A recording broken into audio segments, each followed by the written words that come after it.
জয় হরিচাঁদ, জয় গুরুচাঁদ। উপস্থিত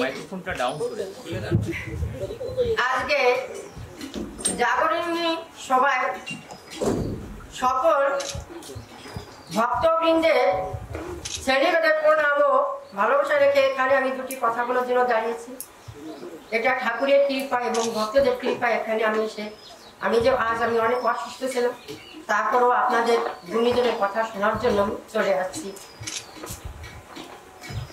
এখানে এসে জানতে পারলাম আমার পূর্ববর্তী অনেক গুণীজন অনেক সুন্দর সুন্দর কথা বলছে, শুনে অনেক ভালো লাগলো। কিন্তু আমার একটু ভিতরে ভিতরে একটু কষ্টও লাগছিল। সুন্দর একটা অনুষ্ঠান, আমার হরিচাঁদ আমার গুরুচাঁদ যে আন্দোলনটা করে গেলেন সকলের জন্য, এখানে শুধু পুরুষের জন্য না, নারী পুরুষ সবার জন্য আন্দোলনটা করে গেছেন যে কোনো ধর্মকর্ম সম্মিলনের জন্য আমরা সবাই সক্রিয়ভাবে অংশগ্রহণ করতে পারি। এটাই ছিল আন্দোলন। এখানে এসে আমি মায়েদের উপস্থিতি খুব কম দেখলাম। এখানে যেমন অনেক আমার বড় ভাইরা কথা বলছেন, আমি এখানে আমাকে যদি একটু ধারণা দেওয়া হতো যে ঠাকুরের আদর্শ সম্পর্কে কিছু বলতে হবে, হয়তো বা আমি কিছু প্রস্তুতি নিতে পারতাম। এভাবে আমি ধারণাটা পাইনি, আমারই ব্যর্থতা। এখানে যে আরো 4-5 জন মহিলা দাঁড়িয়ে ঠাকুর সম্পর্কে কথা বলতেন, তাহলে আমাদের সমাজের জন্য মঙ্গলময় বয়ে আনতেন। আর ফান্ডের কথা বলছেন, শুধু যে চাকরিজীবীরা সহযোগিতা করলে একটা ফান্ড পরিপূর্ণ হবে, এটা আমার কাছে মনে হয় না। এই ফান্ডটা তৈরি করতে হলে আমার মনে হয় থেকে নিজ ঘর থেকে, নিজ বাড়ি থেকে, নিজ গ্রাম থেকে, মায়েদের কাছ থেকে আসা উচিত, সকল মায়ের কাছ থেকে। একটা সুন্দর সুস্থ সমাজ ব্যবস্থা গড়ে তুলতে পারে, গড়ে তোলার জন্য মায়ের ভূমিকা অপরিসীম। আমি ভালো বলতে পারবো না, কিন্তু শুনতে চাই, আমি আন্তরিক ভাবে শুনতে চাই। ঠাকুরের দর্শন সম্পর্কে আমি জানতে চাই।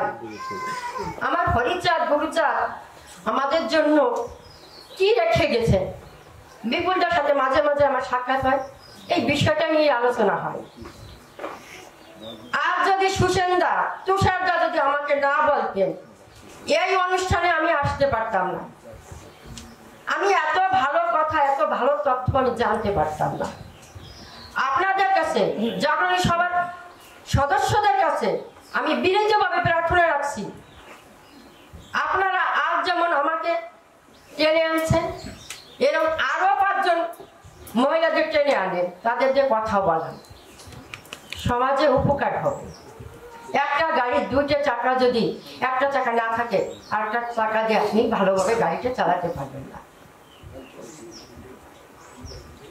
সর্বশেষ কথা বলবো, আর একটা কথা আমার দাদা বলেছে যে এই পর্যন্ত পৃথিবীতে যত মহামানব অবতার মহাপুরুষ এসেছেন, আমার মনে হয়, আমি অত পড়ার সুযোগ পাই না, তারপরে পড়ার চেষ্টা করি।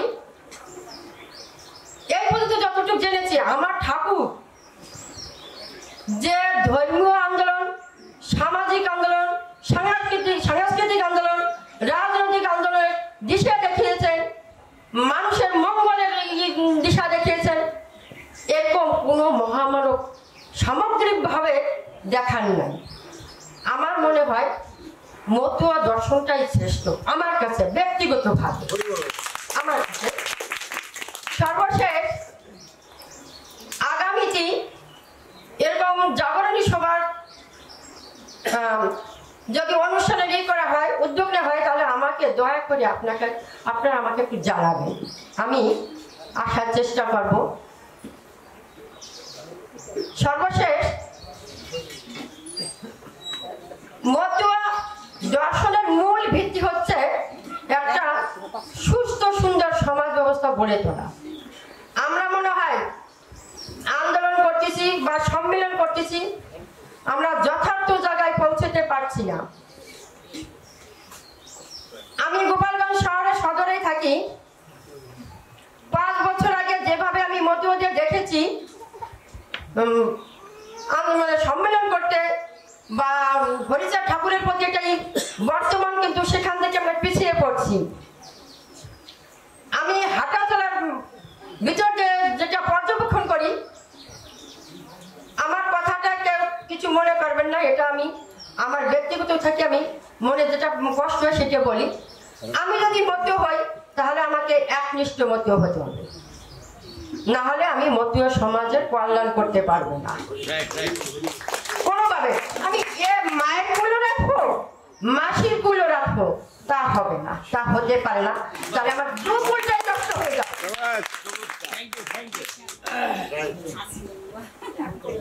আমি যে স্কুলে চাকরি করি, আমাদের কথা বলতে হবে, বাস্তবতার সাথে আমাদের কথা বলতে হবে। বর্তমান পরিস্থিতি কিভাবে যাচ্ছে সেটির আমাকে আমাদের কথা বলতে হবে, যে আমরা কোথায় আছি, আমাদের সমাজ ব্যবস্থা, আমাদের যে পরবর্তী জেনারেশন, তারা কি এখানে যে গুণীজন হচ্ছে, পরবর্তী থেকে আমরা এতজন গুণীজন দেখতে পারবো, তৈরি করতে পারবো? এটা আমাদের ভাবতে হবে। এর জন্য আমাদের সবাইকে এগিয়ে আসতে হবে। যেমন যে কথাটা আমি বলছি, আমি মতুয়া দর্শনটা যদি ঘরে ঘরে প্রতিজনে পৌঁছতে না পারি, এর মূল ইচ্ছে যদি আমি পৌঁছে দিতে না পারি, তাহলে আমার বেশিরভাগ মা বোনেরা কিন্তু বাবা মতুয়া, ঘরে পুরুষ মতুয়া, কিন্তু মা হয়ে যাচ্ছে কৃষ্ণ ভক্ত। লাভ কি আপনার মতো হয়ে? কোনো লাভ আছে? এটা আমি আমার সচক্ষে যেটা আমি দেখতেছি, বলতে পারি না, কষ্টে বুক ফেটে যায়। আমি যে স্কুলে চাকরি করি, আমরা 5 জন শিক্ষক আছি, 4 জন হচ্ছে তুলসী মালা ধারণ করছে, আর আমি একজন আচার মালা। মূলত আমরা কিন্তু মতুয়া বলি, কিন্তু তারা কিন্তু কৃষ্ণ ভক্ত। ওই কৃষ্ণ কথা যখন শুরু করে, আর আমি তখন একা পেরে উঠি না। তাদের তো আমি এই পর্যায়ে আনতে পারি নাই, এখানে এনে শুনাতে পারি নাই, ঠাকুরের আদর্শ সম্পর্কে জানাতে পারি নাই। এটা তো আমাদের মতুয়াদেরই ব্যর্থতা। সাধারণ ধরা যাক আমাদের কালীবাড়ি, ওখানে প্রতিনিয়ত গোবিন্দ মন্দিরে যেভাবে সন্ধ্যা আরতি করা হয় এবং সপ্তাহে একটা অনুষ্ঠান করা হয়, ওখানে শ্রীকৃষ্ণের সম্পর্কে সেখানেই করা হয়, প্রচারে প্রসার ঘটে বেশি। ওই প্রচারের মাধ্যমে বৈষ্ণব ভক্ত বেড়ে যাচ্ছে। আমাদের কিন্তু ওই মন্দিরে সেটা হয় না, হরি মন্দিরে সেটা হয় না। তাহলে আমার হরিচাঁদ গুরুচাঁদ সম্পর্কে আমরা সঠিক তথ্য কিভাবে পাবো? প্রচার তো হচ্ছে না।